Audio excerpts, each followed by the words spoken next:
Tumatawag si boss. Ang ina na ito. Ginagawa nito sa buhay. Hello. Oh, hello boss. Oh, asan ka na ba? Di po ako makapasok ngayon, boss.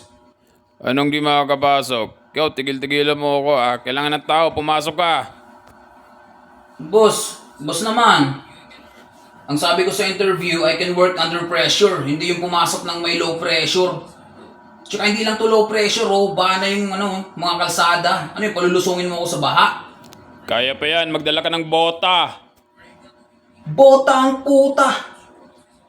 Are you gaggawing me? Magkaka-osteoporosis pa ako sa pinagpapagagawa mo sa akin, boss eh. Anong osteoporosis pinagsasabi mo? Leptospirosis yun, bonak. Same lang yun, boss. Okay na yun, magkatunog naman eh. Basta yun, ihinang daga. Yun na yun. Aba, talagang matigas ulo mo. Daming calls na nag-aantay oh, Baka bilisan nang ina mo, boss. Ayoko. King ina mo.